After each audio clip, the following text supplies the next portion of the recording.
Okay, so Halloween business, right? Yeah. You want to dive into that. It's almost here and you're thinking ahead. Love it.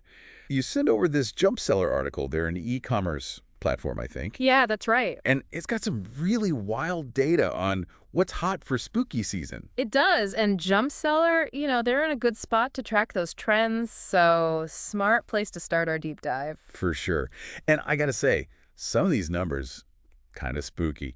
Like, did you know 148 million people are planning to celebrate Halloween this year? Wow. That's a lot of people. And they're projected to spend, get this, $8.02 billion. Billion with a B. It's a massive market, no doubt. Lots of spending power there. And you know what's interesting? This isn't just about costumes and candy. Yeah. This Halloween spending, it can actually tell us a lot about what shoppers are going to do later on, especially heading into the holidays. Oh, so like a crystal ball for Black Friday and Christmas shopping? Oh. That's kind of cool. Exactly. Savvy businesses are paying attention right now, looking for those little hints, those patterns, things they can use for their own plans later in the year. It's all about figuring out what makes people tick, what they're really responding to, and how that might, translate to how they shop later on. Okay, so big picture, we're talking huge Halloween spending and maybe even some clues about how the whole holiday season might go. But let's get practical. What are people actually shelling out for? Well, the classics, they never go out of style, right?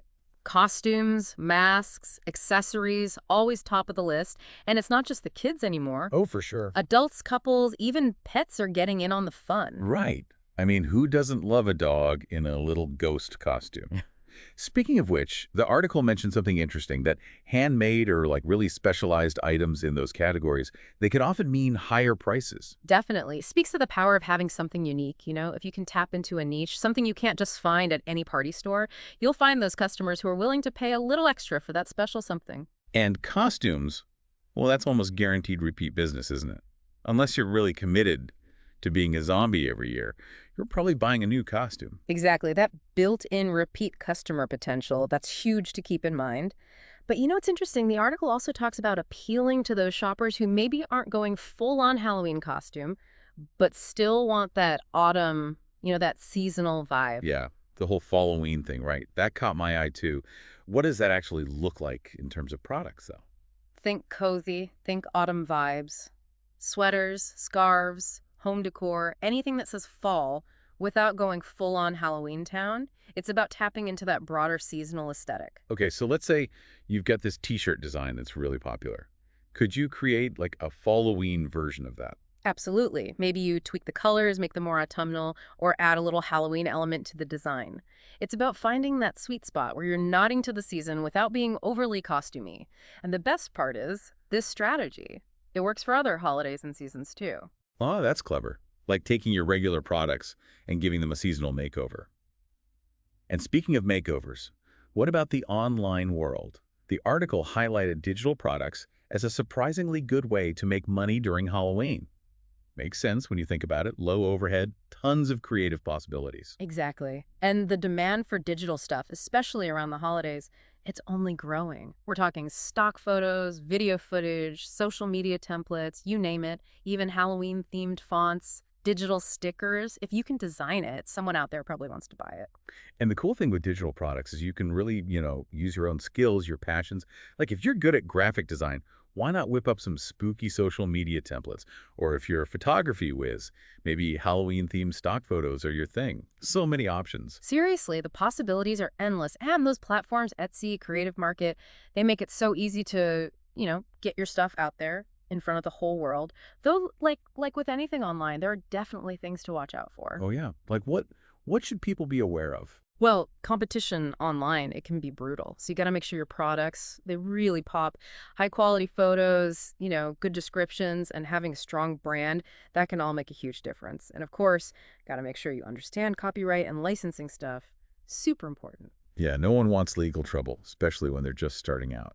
Okay, so we've talked clothes, decorations, digital downloads. What about the good stuff? The treats. Everyone loves Halloween treats. Course, can't forget about those, packaged candy and all that. That's always going to be a hit.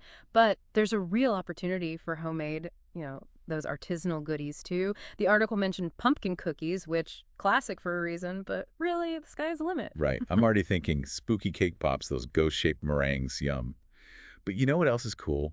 The article talked about how food can actually market itself. Oh, absolutely. If you've got something that tastes amazing and looks incredible, people are going to be asking about it. It's like walking, talking advertising for your business. Right.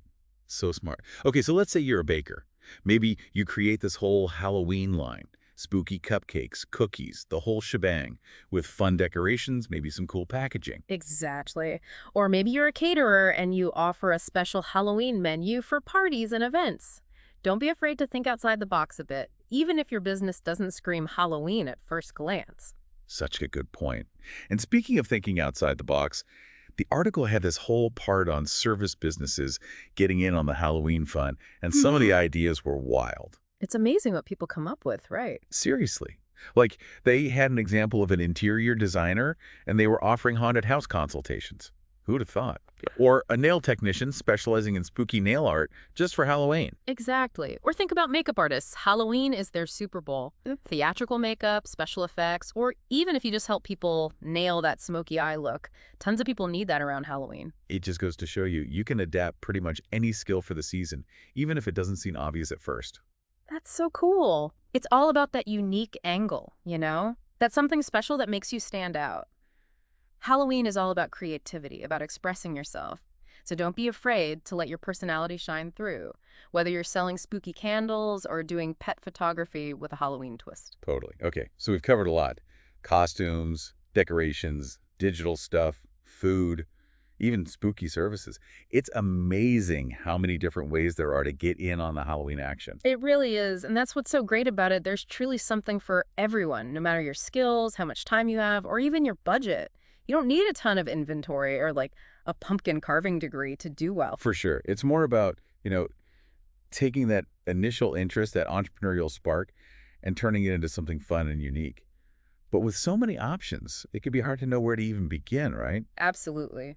Which is why it's key to really think about what excites you the most. Of all the things we've talked about, what really speaks to you? Like, what are you most drawn to? That's how you find your niche, right? Maybe it's those Halloween decorations, all cozy and cute. Or maybe you're dying to design some awesome Halloween t-shirts. Or maybe you're all about the food. Can't wait to try out some creepy culinary creations. No wrong answers here. It's about finding what feels right for you. Exactly. Once you've got that passion figured out, then the real fun starts. Taking those classic Halloween things, those traditions, and putting your own spin on them. So let's say someone's really feeling that Halloween thing. They like the sweaters, the pumpkin spice lattes, all that, but they want to make it their own.